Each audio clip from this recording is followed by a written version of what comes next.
Blog Talk Radio. Welcome to this special edition of the Nonprofit Coach with Ted Hart, the Green Nonprofit Show. You know going green is the right thing to do for the environment and your organization, but budgets are tight, and knowing how to get started can be a mystery. This show provides the practical advice on going green you and your colleagues need. While each week the Nonprofit Coach with Ted Hart Radio Show provides advice on fundraising, board development, and social media, this special edition is all about helping you go green on a nonprofit budget. Ted Hart is without a doubt one of the foremost nonprofit thought leaders. Also a successful author, this show draws from experts around the world and his book, The Nonprofit Guide to Going Green, available on Amazon.com and at greennonprofits.org. Guests on the Nonprofit Coach, The Green Show, are leaders in their field who share tips and trade secrets for nonprofits. Ted lectures around the world, but now he's here for you. Remember, just like our weekly show, this is a live call-in show. Add your voice by calling 347-324-3080. After the show, you can find all our podcasts at tedhart.com. Just click on radio. Don't forget to dial 347-324-3080. Now, welcome the host of the Nonprofit Coach, The Green Show, Ted Hart. And welcome here to this very special edition of the Nonprofit Coach, The Green Show. This is Wednesday, November 9th, and I'm coming to you live from the nation's capital. It's a beautiful fall day here, very bright sunshine, bright blue sky. This is a special edition of the Nonprofit Coach, which is focused on helping charitable organizations go green. Just like the main Nonprofit Coach show, you can call in and ask questions of our page 2 expert today, who is Adrienne D, who I will introduce in just a few moments. And that number is 347-324-3080. Those of you who are familiar with the show know that you can also join us over in the chat room, and I see a number of people over in the chat room. You can type your questions there if you would like, or you can email me at tedhart@tedhart.com. Now, over here on the special edition of the Nonprofit Coach, The Green Show, just like with the regular show, we do have our radio links. Now, I'll be getting to our radio links in just a few moments. Now, let me tell you where you can find the radio links to follow along with this show. There are actually 2 places. You can go to greennonprofits.org, and in the upper navigation, you'll see a tab that reads Radio Links. If you click there, you'll be able to see all the radio links for our prior show in addition to today's show. As always, here on the Nonprofit Coach, you can also follow along at tedhart.com. Click on Radio Links there. Enough of the introductions. Let's get on with the show to Page 1 News.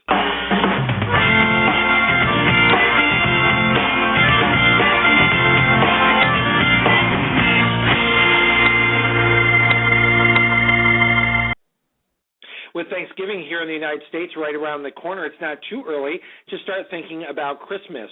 Over in the radio links, you will find that GE Consumer and Industrial is making the national Christmas tree this year greener than it has ever been before by developing and employing their latest energy-efficient lighting technology.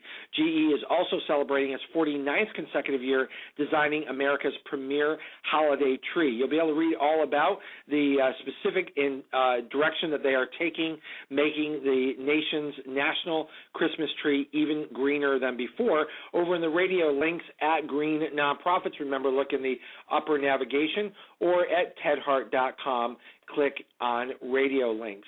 Next up here on the Nonprofit Coach, The Green Show, in the radio links, we have a few environmental tips for you. This comes to us from Watch Mojo, a video over on YouTube. So let's take a listen at some environmental tips that may help your organization go green.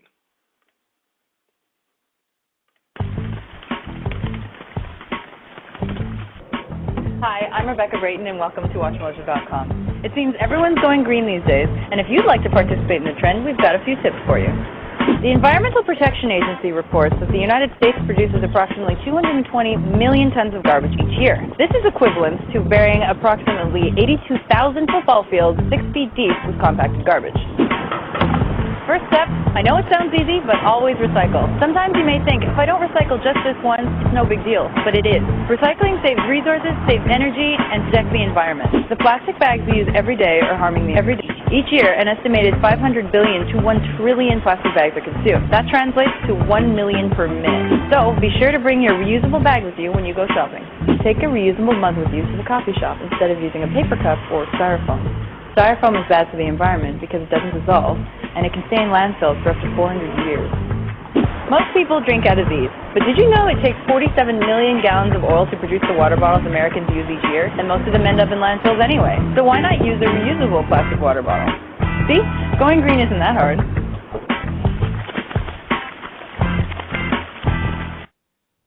Some nice practical tips there that can help you get started in making your organization more green. You can watch the video and listen to it over in the radio links today at greennonprofits.org. Click on radio links. Next up in the radio links, you will find a very interesting backgrounder that comes to us from New Zealand's Business Council on Sustainable Development, the Business Guide to Energy Efficiency. Now, as you're clicking through this link that we provide you over in the radio links today, one of the things I specifically wanted to draw your attention to is their quick list. When you click on their quick list, it allows you to go through and start making assessments of your organization in such key areas as lighting, water use and water heating, refrigeration, your building, heating and cooling systems, and transportation. What this does is actually raise some of the issues. It also has an energy user calculator that you can use in terms of putting in the equipment and the wattage and starting to calculate your energy usage for your organization. So lots built into this really terrific guide available over at the New Zealand Business Council. You can find a link directly to this at greennonprofits.org. Click on radio links, or at tedhart.com, click on radio links. Now, I want to draw your attention here on The Green Show to the Green Nonprofits Organization. There are partners with The Green Show, and this is a nonprofit charitable organization whose mission it is to help all charities go more green. What I want to do is draw your attention to their certification program. In their certification program, you can click on certification on their website, and there are two ways that you can start working towards becoming a certified green nonprofit. One is you can download the PDF form, and we ask you not to print it. It's more environmental friendly if you use it in digital form. But there's also an online certification point saver where you can just create a profile, save your points, and the goal here is to earn 100 points towards certification and then to submit your application. For those of you who may already have certification, you will find that we have just released the recertification document, which is available to your organization by downloading that on greennonprofits.org. So we wanted to draw your attention to that because we certainly encourage all nonprofit organizations to take the extra step and to become more green. With that, I'm going to wrap up Page 1 News and get right over to our Page 2 expert. Don't forget that as we get to Page 2, you can call in and ask questions at 347-324-3080. Let's get on over to Page 2.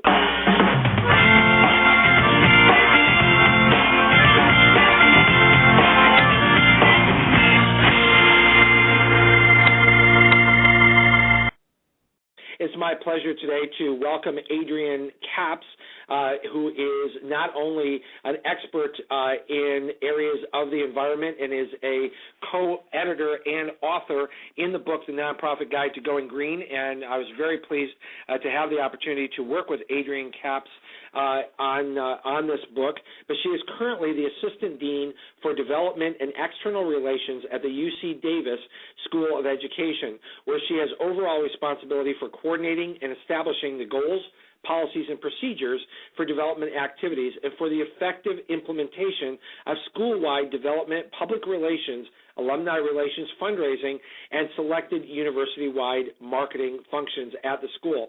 Now, since 1998, when she finished her undergraduate degrees and began a career in the nonprofit sector, Adrienne has raised over $30 million for a variety of causes, including at-risk youth, mental health, and higher education in Virginia, New York, and California.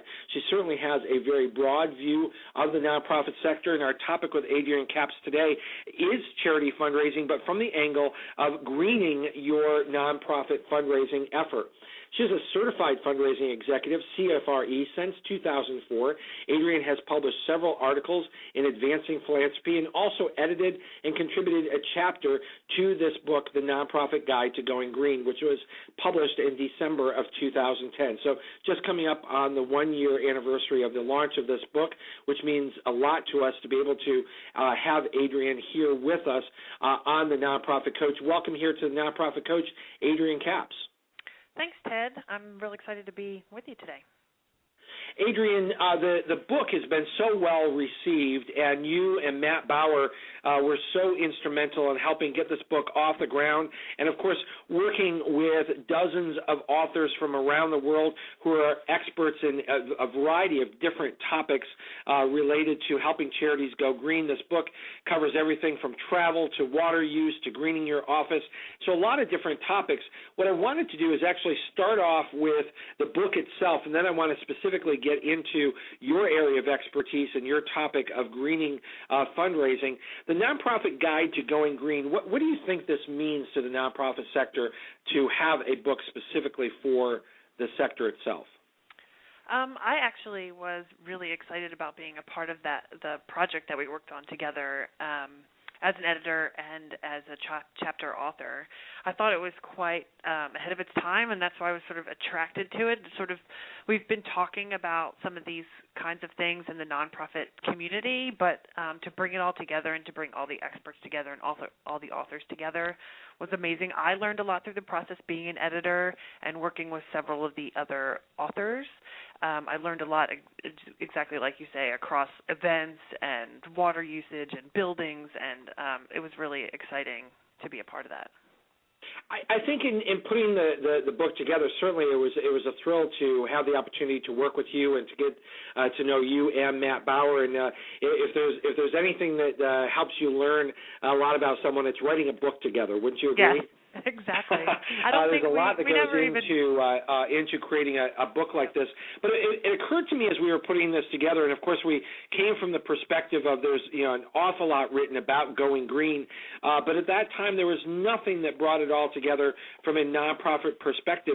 It was almost more interesting to know what we didn't know than what we did know for the nonprofit sector. Yeah, I would agree. It was a fascinating, as I said, to be able to talk to all the different authors, and we were talking from people all over the country. The examples that I used, even in my chapter, were organizations that I found, by just talking to people on social media about what they were doing in their own organizations. So I learned a tremendous amount, and I thought it was a lot of fun. After all the work that we did, we actually, Ted, you and I and Matt had only all met for the first time after we published the book. So very interesting. Very interesting. So it's just all this work we did together. I think that's even a testament to, going green, that we put this whole thing together and produced it and had never even, met face to face at that time. Right, we weren't flying all over the world. We weren't adding to the carbon footprint for this book. And particularly pleased that, as you know, and I want to let our listeners know today, that in putting this book together, we also affected the folks over at John Wiley & Sons. This was the very first book that is truly a green book that they printed, it was printed on recycled paper with soy ink in electronic format. There's also a print version as well. But one of the things that we really pushed for is that the book be affordable, be available to charities of all sizes, but also establish this footprint of being on recycled paper and soy ink. Yeah, I think that was extremely impressive. Well, we cover a lot of different topics, and certainly you're working on a very large campus that has a large carbon footprint itself, and certainly your involvement there. Your expertise in the topic that we want to talk about today is greening a fundraising program. On sort of a macro effort, are there a lot of things that are different from a development office perspective and a fundraising perspective as opposed to a charity overall? Well, I've actually been talking to, since we scheduled this time for the show today, I've been talking to a lot of my colleagues going back to the organizations that I provided as examples in the book, now that it's a couple years later. What has changed over the last couple of years in terms of greening your fundraising programs? And really, it seems like a lot of what's sort of pushing us along is the technology, and I guess even in the last 3 years, budgets into the greening process for fundraising programs. So technology is moving so quickly that we're, without even really consciously talking about greening our fundraising efforts, we're sort of being brought along by younger audiences, by younger donors, by organizations. I work with a couple of organizations, and one that I'm on the board of is an all-volunteer organization. We have board members across the country. So in order to, that's sort of also bringing us into the idea of greening all of our efforts, not only fundraising. So. Right. It's interesting because you brought up a couple of sort of influential perspectives for greening your fundraising program. One is a particular interest of younger donors to know that they are supporting organizations that are also environmentally friendly, but also the cost-saving aspect of moving into more green aspect. So let's kind of take those apart a little bit, because I think both of those are important to understand from a development officer's perspective. Talk a little bit about what's influencing young people and why would it matter to them that a charity be green? Well, I've seen or heard some of the research about, I guess, the millennials and generations after them. Really, their focus is, they were born with some type of technology in their hand, and so they're not used to at all being without, an iPhone, a smartphone, iPad, some sort of technology and a device in their hands. So I think it's natural for them to, again, it's not even like a conscious decision, but around the greening, but that it's just a part of the way that they live and operate in their world. And then secondarily, I think, that they are more, some of the characteristics that are described of younger generations are to be more conscious of, more socially conscious in general, but very specifically to, the impact that all things might have on on the way that we operate in terms of environmentally, socially, politically. They tend to be a pretty active group of young people. So I think from many different perspectives.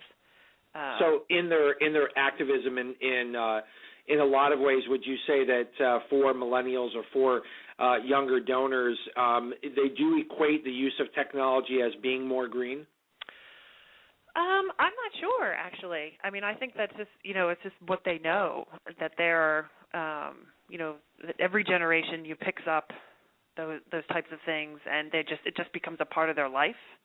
So I think in some ways technology doesn't necessarily, I don't know that it's really a conscious effort to be more green, but I think that they would, if they thought about it that way, they would say, yes, that I am contributing in a way by using technology and not, printing out things and sending documents around and sending photos around and all of that. I'm doing it all online through technology. But I think it's just... So for charities, the use of technology and moving in that direction and being more green is not just a good idea rolling forward, but is in a lot of ways becoming a core competency of an expectation of supporters. Absolutely. I think if we're looking at, I guess Gen X, millennials, and the next generations. Yeah, it's something that they're going to expect. You won't be able to communicate or gain an audience with them increasingly in any other way. Right. There's a study that came out from Intuit that shows that by 2020, which is effectively only 8 years away, fully 40% of Americans will be coming of age in a time where they did not know a time without social media, did not know a time without the use of the Internet and mobile technology. I think that's a huge percentage and certainly points us in the direction of some of the things that you cover in your chapter regarding the traditional fundraising method as you outline it in your chapter, and then the transition to what you call the new green paradigm. Can you talk to us a little bit about that transition? Certainly, I think probably most of our listeners have an idea of what you mean by traditional fundraising, but what is this transition that you speak of? Well, I guess the way I approached this, my chapter, was really that, what the discussion was around about greening your fundraising efforts was not necessarily rocket science and also that it was sort of a level of green, a shade of green, and that was sort of the idea around the transition was that, and that was some of the examples that I provided there of other nonprofits, that it's not a 0% or 100% effort, but it's shades of green. It's let's transition into thinking a little bit more green from what we were just talking about in terms of what our audiences are demanding in terms of technology, in terms of even what our budgets are forcing us to do in terms of providing the resources to do some, carry on some of our fundraising efforts. But the transition was really to demonstrate to people and show to people that there are shades of green, that this is a process that you can do over time, that you can take steps towards and implement and see how things are received, how things are working, and that you have some time to and can take the time and should take the time to transition to say, from all direct mail piece to an all email solicitation. It's interesting in your book. I think this is a very important theme to highlight, is that you do see this as incremental, that you do see this as something that you move and step towards, rather than sort of the big bang approach. It's like everything's green, as you said, shades of green, where you maybe become more green over time. Is that because it takes time to learn and integrate these tools into your organization? Is that why you recommend an incremental approach? From many different perspectives, I would recommend that. I mean, you would want, depending on your audience, we were just talking about younger donors, and that might be your audience, but your audience might also be an older generation of donors that aren't used to, are just transitioning themselves and are in different acceptance levels of the use of technology these days and have different capacities to do that. So I think that's one of the reasons why it's a good idea to have a transition, because you want to have buy-in from different constituencies in your organization. You want to make sure that you're communicating with them in the way that they want to be communicated.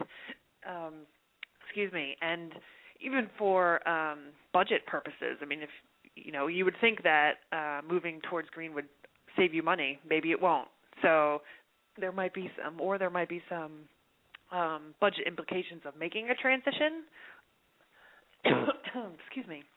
That, for example, if you're going to enhance some of your technologies or website, that it might cost you a little bit more money on the outset, but save you money in the long run. And it's because you're adding more tools over time. But is it possible that doing too much at one time overwhelms your donor population, or even confuses your donor population?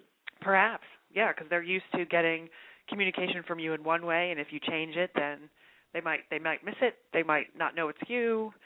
So I think that's also really something good to consider. And does that go back to what you were discussing in terms of different age categories, or understanding your own donor population up front in terms of, is it predominantly younger, is it predominantly older, in terms of the speed at which you bring these changes about? Yeah, absolutely. I just made a transition at UC Davis from the Graduate School of Management to the School of Education. And the Graduate School of Management, 80% of their alumni were under 50. So you're going to want to talk to, I always thought about that when we were thinking about how we were going to communicate, and everything from an invitation to a solicitation to requesting a visit, requesting a meeting. At the School of Education, I would imagine that because the school's been around much longer, I would say the program has been around much longer. The school has been here for 10 years. That we have an older population, I would imagine overall than the Graduate School of Management. So we might think about different ways. We want to take that into consideration about how they might want to be communicated with. And how do you engage your community, or is this something that is an administrative function, or is this something that is brought about more organically? So I'm sorry, how you want to be. Sorry, say that again. In terms of your communication, is this something that you sort of decide you're going in this direction and you just start moving in that direction, or do you advise engaging your community in sort of the phasing in of these duties? I would say that you definitely need buy-in. So speaking again as an example of the UC Davis School of Education, I've been here 2 months now, and we've started to talk about I'm overseeing a team of fundraising and marketing professionals, and we've already started to have some of those conversations about moving more towards doing things online as opposed to sending out print invitations and print communications. But I'm hearing from these folks who have been here for a number of years and know our audience, know our alumni, know our constituency, that we might want to think about that.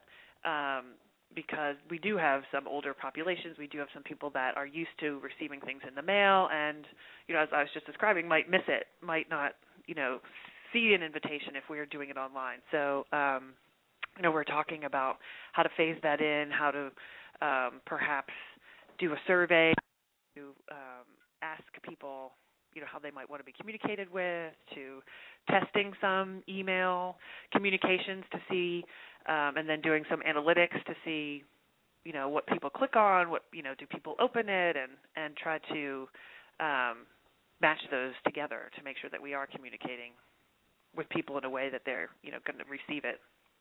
Well, your UC Davis example is probably a good transition into, we do have an email question from Anna in Philadelphia, and she's asking for your tips on greening nonprofit charity events.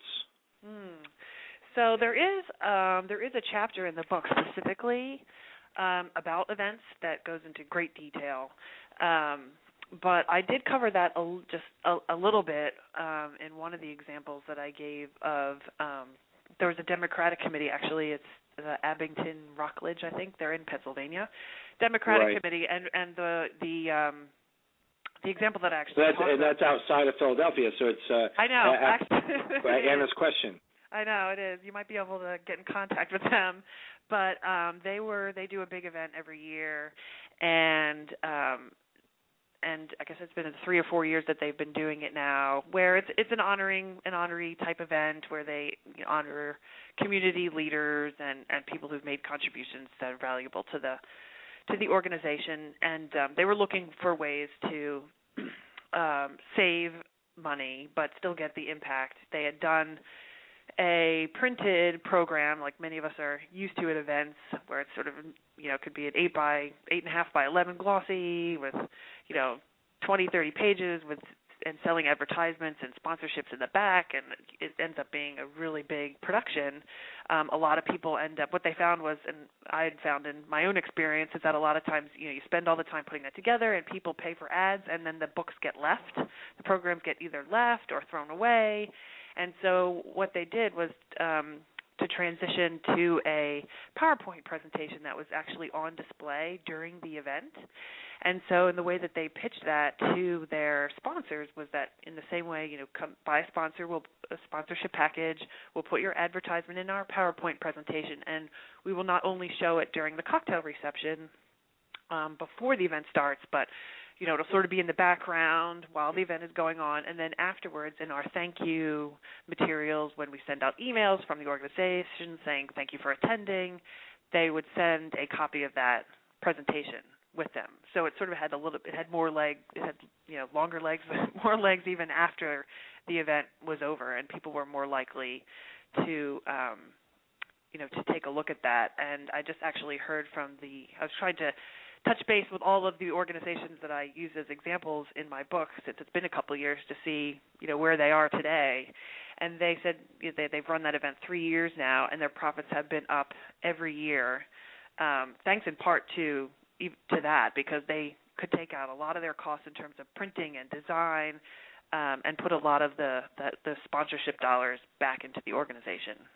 So that was one. So it sounds like they not only are reducing costs and reducing a carbon footprint or damage to the environment, certainly killing fewer trees, but at the same time potentially increasing the value to the sponsors and donors who were involved in the original glossy book. Yeah. Absolutely. As more and more people are going to be able to see that. Adrienne, I just wanted to share a quick little reminder with our listeners, so we'll be right back. Remember, our podcasts and archives are always available 24 hours a day at tedhart.com. Click on radio links. If you're listening live today, the phone lines are open. Call in and ask a question by dialing 347-324-3080. Now, back to the Nonprofit Coach with Ted Hart.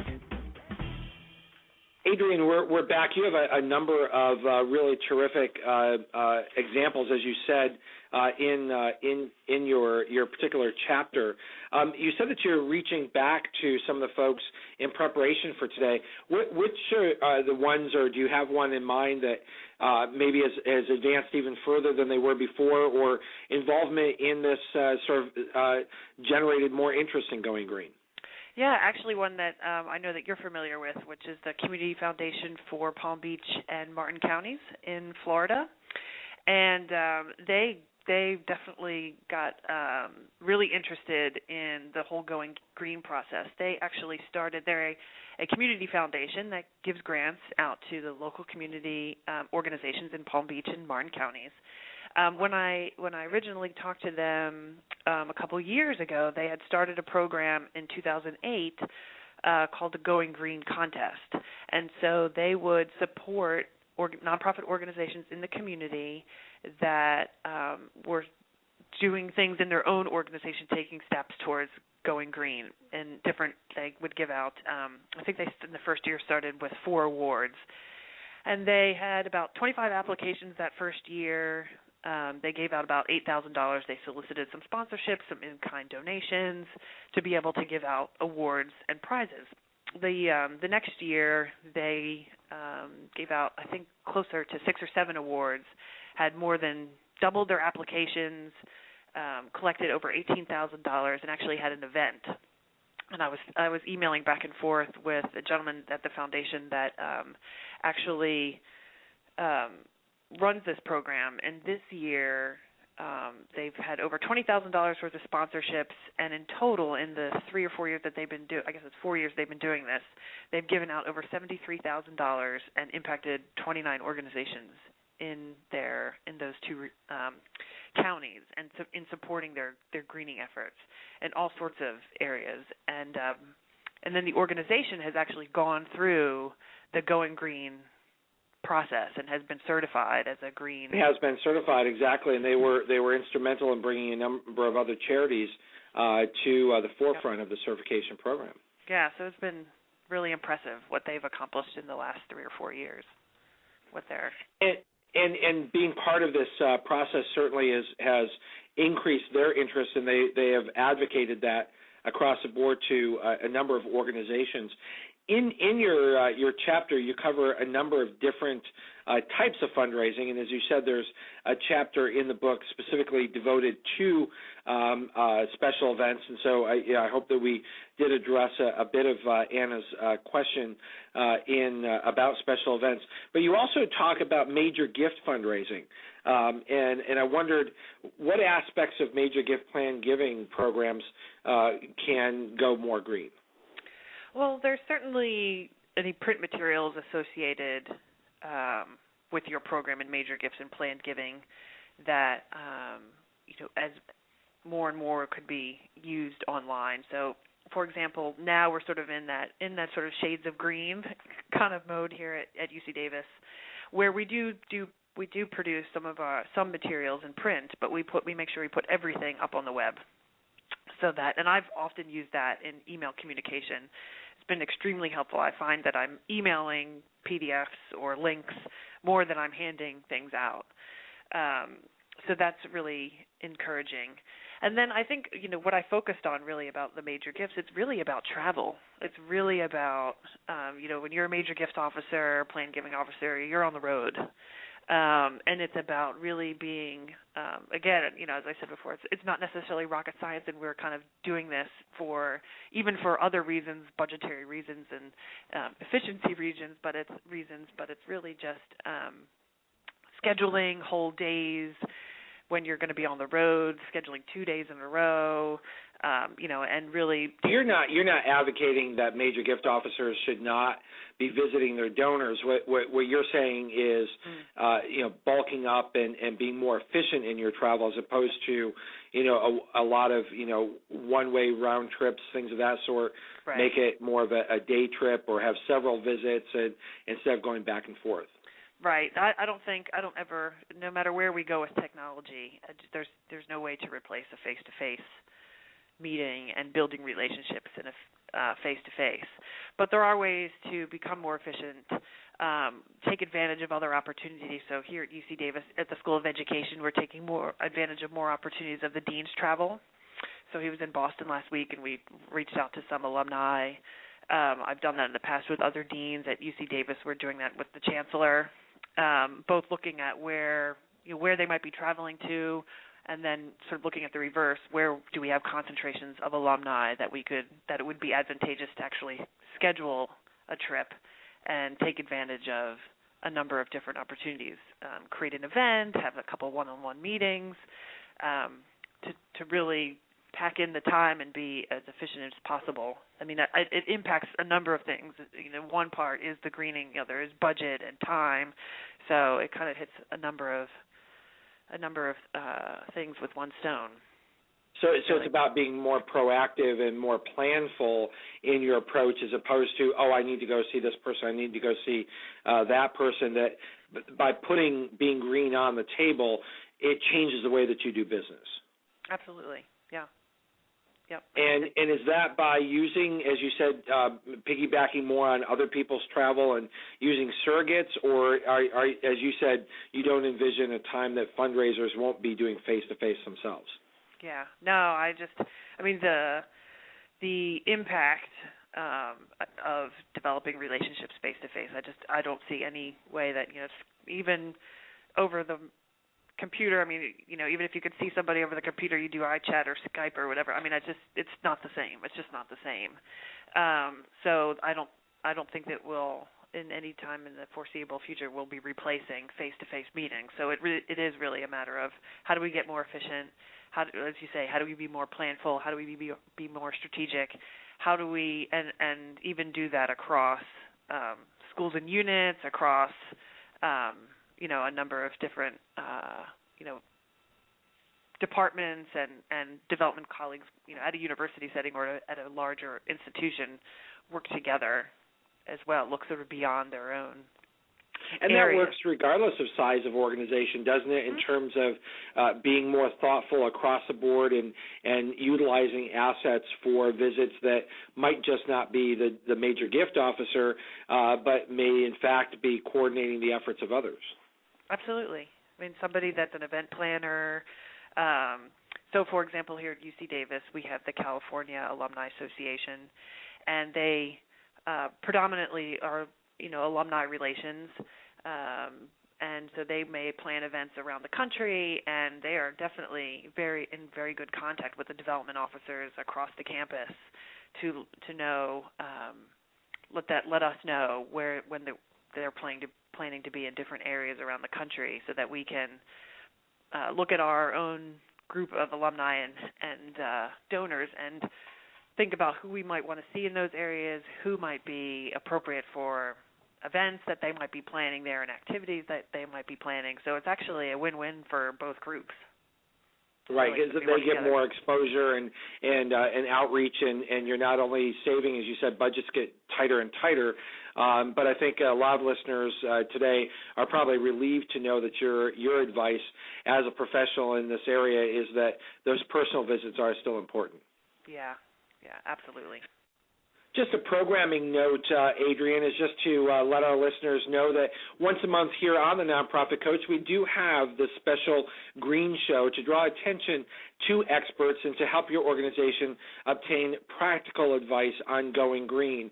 The next Green Show is scheduled for December 16th, and that's at 1 p.m. Eastern. Our guest on the Green Show on December 16th is our fellow author, Adrienne, here in the Nonprofit Guide to Going Green. Glenn Croston is going to be with us. He is a noted expert on green business communication, strategy, and business practices, and he's author of a number of books, including a chapter in the Nonprofit Guide to Going Green. But he's also author of the books 75 Green Businesses That You Can Start to Make Money and Make a Difference, and Starting Green on Echo Entrepreneurs Toolkit to Starting a Green Business from Business Plan to Profits. So it's certainly an expert in green communications, and I think in some way that draws me to my next question for you, Adrienne, and that's specifically sort of the base, if you will, of fundraising is those things, those tools and tips that you have specifically about the annual fund and fundraising.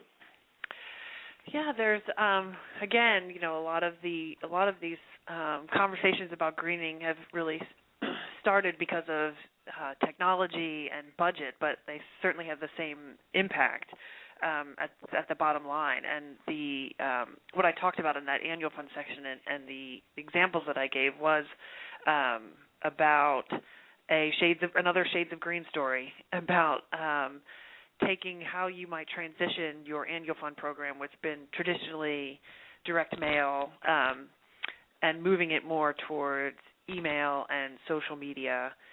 And I was actually talking to a colleague earlier who was a consultant in New York, and she does a lot of work with nonprofits around their annual fund.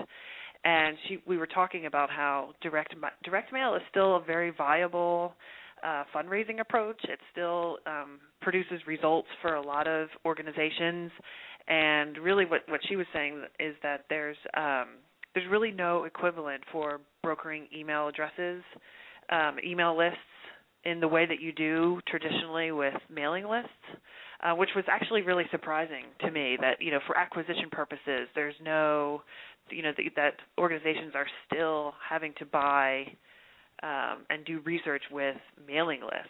So, that is still in the works, and that technology is still not there yet. So direct mail is still being used, but I liked the example here. This was the United Way of York County in South Carolina. And tell us about what they're doing and how their annual appeal became more green. Yeah, so if you're familiar with how the United Way works, their employee, and they go out into different companies and businesses in the area and solicit donations for through the one-time gifts, through payroll deduction to support a particular support a pool that United Way might give out to area organizations, or if they had a particular organization that they'd like to support, a payroll deduction that would support that organization, or a one-time gift. And so they had a number of, and I'm familiar with this from my first position at the Boys and Girls Clubs in Richmond, Virginia. We were a United Way organization, and they have a lot of forms. They would, the United Way would go out, the representatives would go out to different businesses, and they have all these pledge forms and materials that they'd hand out, and just like the Democratic Committee found with their event, these forms would get left on the table and then end up getting thrown away. And so their first step was really to take the step to be more concise with their form, get everything down to 1 page or 2 pages from 4 pages, reconfigure a pledge letter, or a pledge remittance envelope to be as efficient as possible. And then secondarily, they were starting to accept pledges online, so that you could take that piece of paper, but then you could also pledge and fulfill that through their website. So I think it was just a great example of, they didn't just yank all the paper and say we're just doing this all online and here's where you have to go, but they were sort of taking steps to, be more efficient, be more effective, produce less paper, and that was sort of testing it. That was a way for them also to test with their constituency about, and getting them to transition more towards web as opposed to just sort of cold turkey saying this is the only way we're doing it now. So I thought it was... Yeah, and again, that topic of transitioning over time comes into your plan and your approach for charities, and that really comes down to a sensitivity to the needs and the desires of your particular donor population. Mm-hmm. Absolutely. I mean, you need buy-in, you need support from your donors and your supporters and your board and even staff and faculty in your organization to do those sorts of things and communicate with them, or else you'll miss the communication opportunity with them. And do you find over time that it changes expectations? Changes your constituents' expectations of, well, of course, because I would think so. I mean, that you're taking their wishes and needs into account. You would think that, over time that they would sort of move with you while you're having that discussion with them. You want their input on how they want to be communicated with. You're going to test new things, but react to or respond to how they react to things and changes and adjust accordingly. I think then that naturally produces, a higher level of, buy-in and desire to work with you towards that. And possibly over time to actually grow in their expectation that things will become even more green. Mm-hmm. Yep. Well, I think in each of the incremental steps that you talked about for greening your fundraising program, it seems that it's not even really much of an issue unless you deploy technology. So the greening is not much of an issue unless you... Yeah, I mean, it's not really possible for charitable organizations to truly green their fundraising program without deploying technology. Certainly, but even in the last 2-3 years since I wrote this chapter and we put this book together, I mean, you think about all of the things that have even just become available in the last 2 or 3 years to smaller nonprofits, to all volunteer nonprofit organizations, to those with small budgets, to take advantage of technology. It's becoming, the different types of technology are more, there's a wider variety, there's more access, things cost less.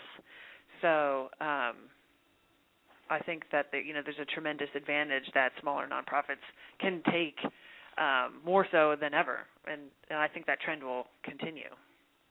That's great. When we come back from this break, Adrienne, I want to talk specifically about that topic in terms of what is available now and what are some of the opportunities that are sort of pushing this down from larger organizations that have a budget to be able to invest in going green to some of the simple suggestions that you have and some of the technologies that are now available for charities to be able to start becoming more green in their fundraising program. We're going to be right back. We've got something to give away here, so we'll be right back.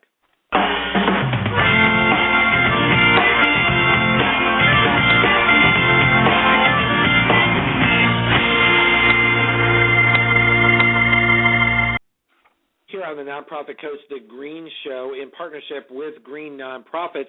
Those of you who receive the Green Nonprofits newsletter, of which you can register for free at greennonprofits.org, know that the Green Nonprofits organization regularly has a giveaway program, which is supported by the R.K. Mellon Foundation. So we thank the folks at R.K. Mellon who are making it possible for us to give away a copy of the Nonprofit Guide to Going Green. Those who have submitted their name for the drawing for today's show were entered into a drawing, and the person who is the winner today, congratulations to Nancy Bahamades, who is with Clean Tech Open.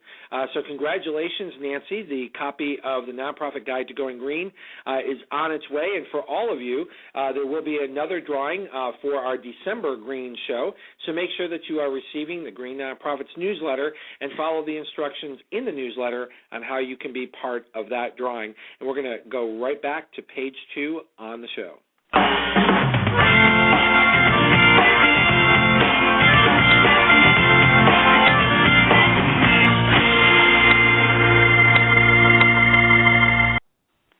Adrienne, before we took a little break, you were telling us how technology really is making Going Green ever more available to charities regardless of size of budget.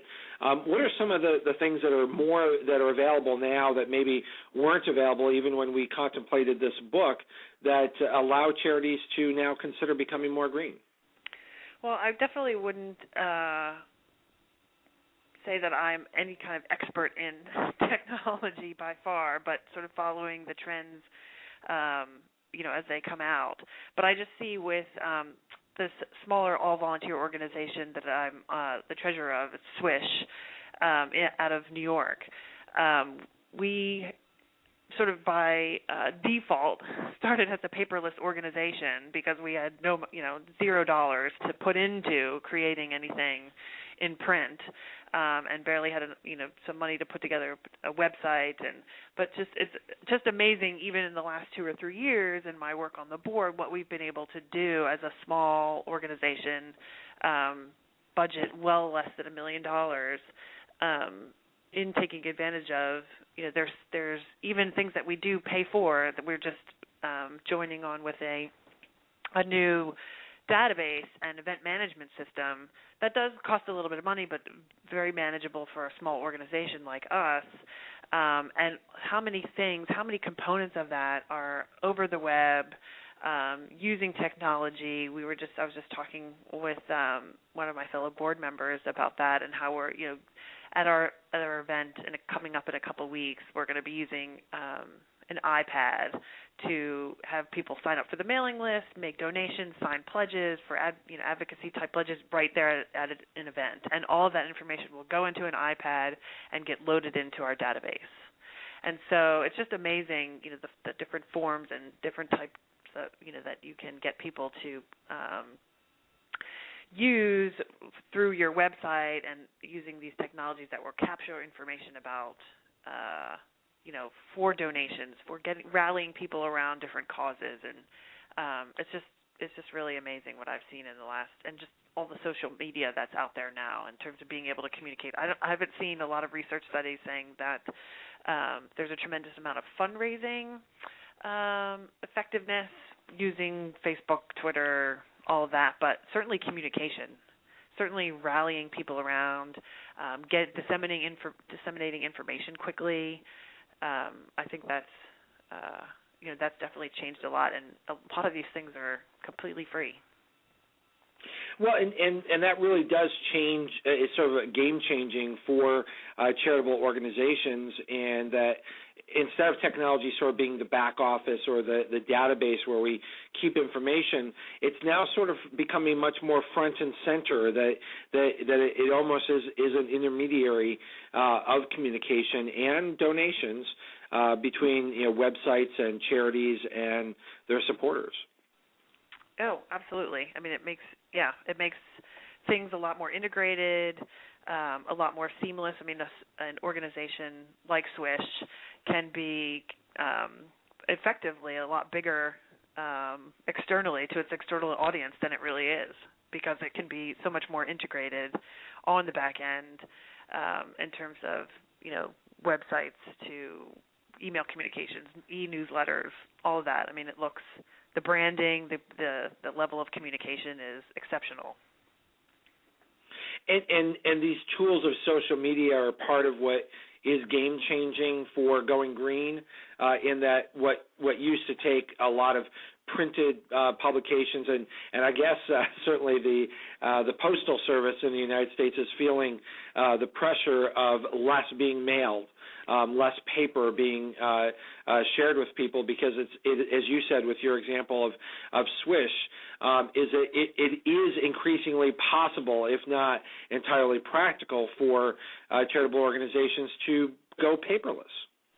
Yeah, absolutely. Yeah, I mean, my heart goes out to the post office because, I mean, it's just, I can remember years and years of, and early on in my career that I was dependent upon that bulk mail, reduced rate for nonprofits, but I can't remember the last time I ever did that we have gone through that.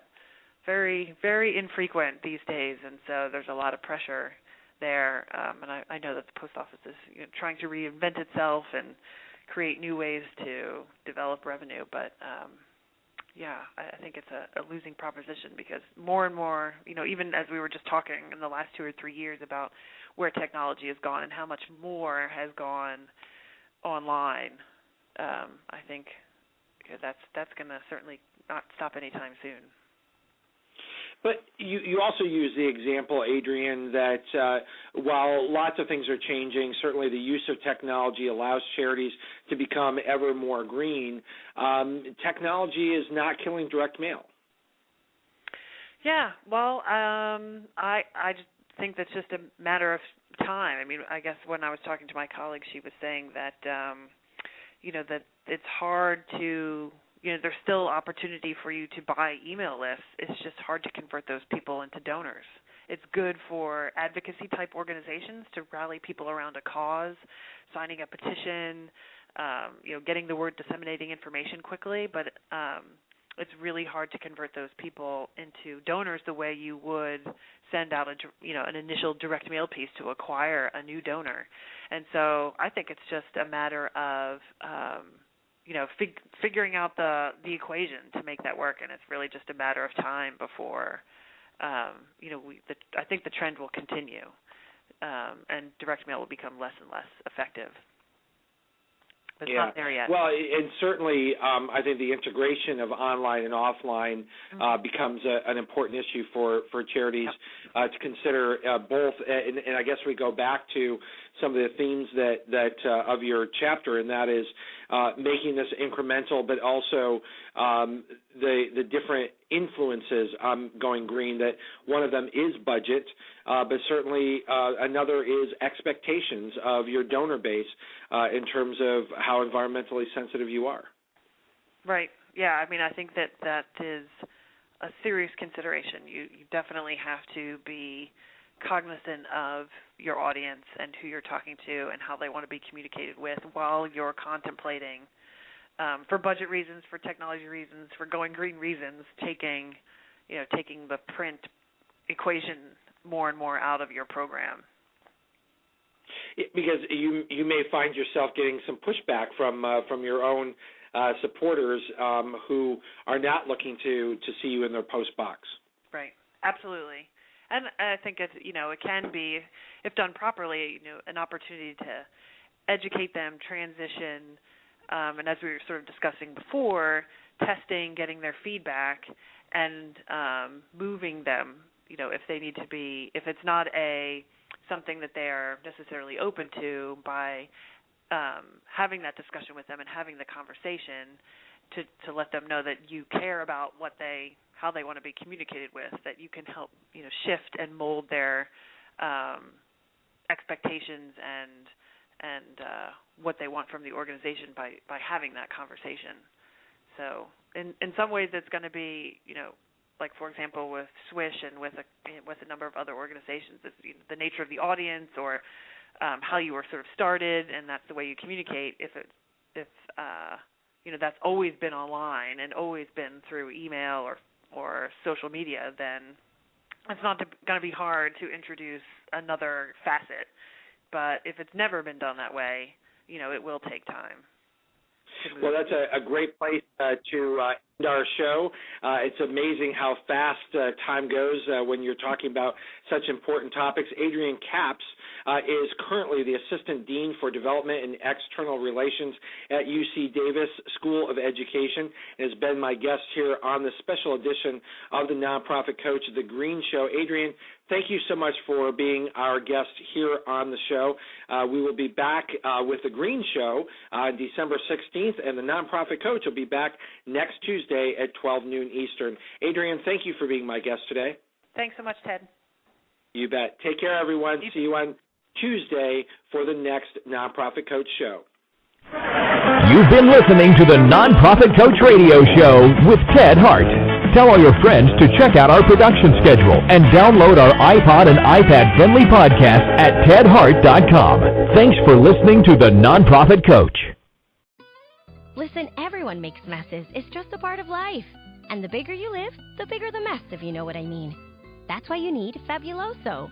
With twice the active cleaning ingredients, it just completely takes the drama out of any mess. It smells great while you clean. The only way to describe it is the scent of passion. And once you're done cleaning, it lasts so long. If you make a mess, you can get your home dramatically clean with Fabuloso. No worries. Hey, it is Ryan Seacrest. There's something so thrilling about playing Chumba Casino. Maybe it's the simple reminder that with a little luck, anything is possible. ChumbaCasino.com has hundreds of social casino-style games to choose from with new game releases each week. Play for free anytime, anywhere, for your chance to redeem some serious prizes. Join me in the fun. Sign up now at ChumbaCasino.com. Sponsored by Chumba Casino. No purchase necessary. VGW Group. Void where prohibited by law. 18 plus. Terms and conditions apply.